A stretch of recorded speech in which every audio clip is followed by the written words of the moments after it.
Everyone is buying crossovers, but that is exactly why the used sedan market is a goldmine right now, specifically the Mazda 6.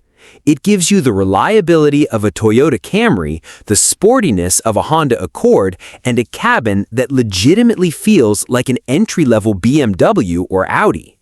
But here is the catch. Mazda went through a massive evolution over the last 2 decades. If you buy the wrong year, you are looking at catastrophic transmission failures, rust issues that will snap your suspension frame, and electrical nightmares. If you buy the right year, you get a bulletproof, near-luxury daily driver that will easily cross 200,000 miles with basic maintenance. In this video, we are breaking down every single generation of the Mazda 6. We'll look at the best and worst Mazda 6s. Let's get into it. The red flags, years to avoid. Number 1, the debut disaster, 2003 to 2005. Let's look back at the first generation. When the Mazda 6 debuted in 2003, it replaced the aging 626. It looked fantastic, but the mechanical bugs were severe. The automatic transmissions on these early V6 models were incredibly fragile. They were notorious for severe shift shock, slipping out of gear, and complete internal failure before hitting 100,000 miles. The early throttle position sensors, or TPS, were highly defective. This isn't just an annoying check engine light issue. It caused sudden, terrifying power loss while driving at highway speeds. And finally, the brake rotors warped prematurely. Owners reported replacing rotors every 15 to 20,000 miles because the factory materials couldn't handle the heat. Unless you are looking for a project car, avoid 2003, 2004, and 2005 models entirely. Number 2, the rust and crack era, 2009 to 2010. Moving on to the early second generation, 2009 and 2010. Mazda enlarged the car for the American market, but structural and interior build quality took a massive nosedive. The absolute worst issue here is subframe corrosion. Mazda used an inferior coating process on the front subframe. In rust belt states, moisture and road salt trapped inside the crossmember would rot the frame from the inside out. This got so bad that the lower control arms could literally snap off while driving, leading to a massive safety recall. Inside the cabin, the dashboards used a UV-sensitive plastic compound. After a few years in the sun, the dash material would chemically break down, turning into a sticky, shiny mess that reflected glare directly into the driver's eyes, eventually cracking into deep fissures. It looks terrible and ruins the resale value. Number 3, the early Skyactiv growing pains, 2014 to 2015. Now, this is where things get controversial. In 2014, Mazda launched the stunning third generation featuring their new Skyactiv engine and transmission tech. Visually, these cars look modern and striking. Mechanically, they were a massive gamble. Because 2014 and 2015 were the debut years for this powertrain, they suffered from severe transmission hesitation and rough shifting. The transmission control module software was poorly calibrated, causing the car to lurch at low speeds or lag aggressively when you stepped on the gas. The early Mazda Connect infotainment systems in these years were also agonizingly slow. They would freeze, randomly reboot while you were navigating, or refuse to connect to Bluetooth altogether. Additionally, Mazda's eco-friendly paint formulations during this era were incredibly thin, meaning a single road trip could leave your hood covered in dozens of deep rock chips.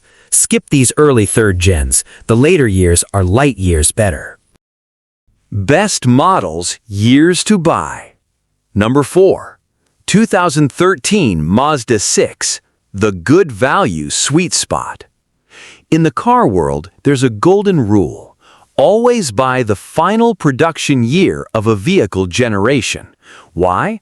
Because the manufacturer has spent 5 or 6 years realigning assembly lines, sourcing better parts, and fixing every single engineering flaw that plagued the early models. By 2013, Mazda had completely resolved the subframe rust issues of the 2009-2010 models. The dashboards were redesigned with stable materials that don't melt or crack. Under the hood, you got a highly refined 2.5-liter four-cylinder engine paired with a traditional bulletproof 5-speed automatic or a crisp 6-speed manual transmission. This powertrain doesn't have the high-pressure direct injection complexities of later engines, meaning it is incredibly simple to work on and runs happily on regular 87-octane fuel. It might lack the cutting-edge infotainment screen or the modern exterior styling of the 2016 Plus models, but as a pure, dependable appliance that still handles with that classic Mazda Zoom DNA, the 2013 model is an absolute home run for budget-conscious buyers. Number 3. 2017 Mazda 6. Let's start with 2017. Outwardly, it looks similar to the 2016 model, but underneath the skin, Mazda made massive changes. The number one complaint about early third-gen Mazda 6s was cabin noise. They were loud on the highway. In 2017, Mazda added thicker glass, heavier door seals, and extensive sound deadening material throughout the floorboards and ceiling. The result? A whisper-quiet cabin. They also introduced G-vectoring control. This is a brilliant piece of software that subtly reduces engine torque when you turn the steering wheel, transferring weight to the front tires. It sounds subtle, but it makes the car feel incredibly planted, reducing the need for tiny steering corrections on the highway and lowering passenger fatigue. Number 2. 2018 Mazda 6, the masterpiece mid-cycle refresh. If you can afford it, the 2018 model year is where the Mazda 6 became a legitimate luxury car. This was a massive mid-cycle refresh. First, they completely redesigned the interior dashboard. Out went the cheap plastics, replaced with elegant horizontal lines, optional authentic Japanese sen wood trim, and synthetic suede materials on higher trims. But the biggest news was under the hood. For the first time in this generation, Mazda introduced the dynamic pressure turbo 2.5-liter engine. This power plant pushes out up to 250 horsepower and a massive 310 pound-feet of torque at just 2,000 RPM. This gives the car effortless, smooth acceleration that feels like a V6 but sips fuel like a four-cylinder. They also updated the tech, introducing a crisp 8-inch infotainment display and making Apple CarPlay and Android Auto widely available. Finally, we have the absolute peak, 2019, 2020, and 2021. For these final 3 years of production, Mazda made their advanced iActiv safety suite standard across all trim levels. That means even if you buy a base model, you get adaptive cruise control, lane keep assist, and automatic emergency braking. If you find a Grand Touring Reserve GTR or a signature trim from these years, pull the trigger. You are getting ventilated Nappa leather seats, a 360-degree camera, a sharp heads-up display, and a premium 11-speaker Bose audio system. These final years are structurally robust, mechanically mature, and easily rank among the best used cars on the market today. At the end of the day, the Mazda 6 is one of the best-kept secrets on the used car market. It looks expensive, it drives beautifully, and if you stick to the right years, it will reward you with years of trouble-free ownership. But now I want to hear from you. Are you currently shopping for a Mazda 6, or do you own one?